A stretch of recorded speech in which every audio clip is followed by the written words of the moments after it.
Super emergency জারি করেছে নির্বাচন কমিশন। প্রশাসনিক সাহায্য সহযোগিতা থেকে বঞ্চিত হতে হচ্ছে প্রাকৃতিক দুর্যোগে ক্ষতিগ্রস্ত মানুষদের। নির্বাচন আচরণবিধি লাগু হয়ে যাওয়ার পর স্থানীয় বিডিও অফিস, জেলা পরিষদ থেকে শিলাবৃষ্টি বিধ্বস্তদের সাহায্য করবার ক্ষেত্রে বাধা হয়ে দাঁড়াচ্ছে নির্বাচন কমিশন। নির্বাচন কমিশনের বিরুদ্ধে গুরুতর অভিযোগ আনলেন কোচবিহার দক্ষিণ বিধানসভা কেন্দ্রের তৃণমূল প্রার্থী অভিজিৎ দেব ভৌমিক। বুধবার রাতে প্রবল শিলাবৃষ্টিতে ব্যাপক ক্ষতি হয়েছে কোচবিহার দক্ষিণ বিধানসভা কেন্দ্রের চান্দামারি, পুটিমারি, ফুলেশ্বরী সহ একাধিক গ্রামের কৃষিক্ষেত্র। তামাক, ভুট্টা সহ তরমুজ ক্ষেত ব্যাপকভাবে ক্ষতিগ্রস্ত হয়।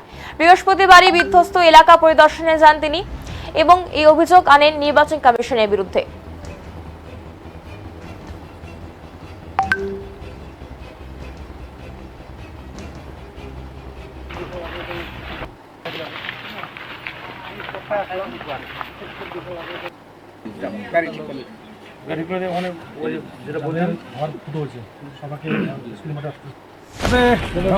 ঝড় বৃষ্টি, শিলাবৃষ্টি হয়েছিল চান্দামারিতে।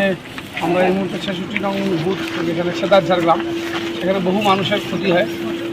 পাশে বৈরাতি, সেখানেও ক্ষতি হয়। পুটিমারি, ফুলেশ্বরী অঞ্চলের বেশ কিছু গ্রামে প্রচণ্ড ক্ষতি হয়। ঘরের চাল উড়ে যায়, ফসল নষ্ট হয়, তরমুজ ক্ষেত নষ্ট হয়, তামাক নষ্ট হয়, তো ভুট্টা নষ্ট হয়। মানুষের প্রচুর ক্ষয়ক্ষতির সম্মুখীন হন। এখন আমি সরকারের তরফ থেকে যে সুযোগ সুবিধাগুলো আজকে বিডিও বা জেলা পরিষদ এদের মাধ্যমে যে সুযোগ সুবিধাগুলো এরা পাওয়া উচিত ছিল তা পায়, নির্বাচন কমিশন মানে নির্যাতন কমিশন, এই নির্যাতন কমিশন আসার পর এই সমস্ত সুযোগ সুবিধা বন্ধ।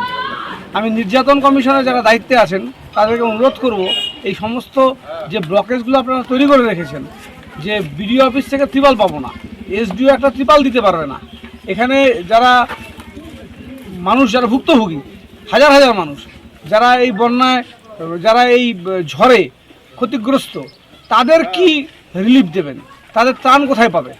এটা যদি নির্যাতন কমিশন বলেন, কারণ নির্যাতন কমিশনের অত্যাচারে সমস্ত দপ্তর আমাদেরকে মুখ ফিরিয়ে দিচ্ছে, তারা কিছু করতে পারবে না।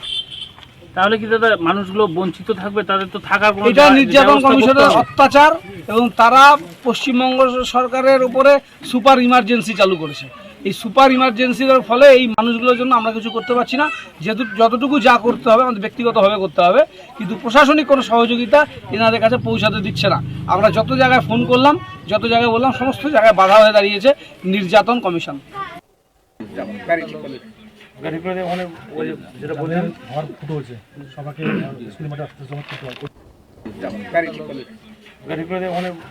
যেটা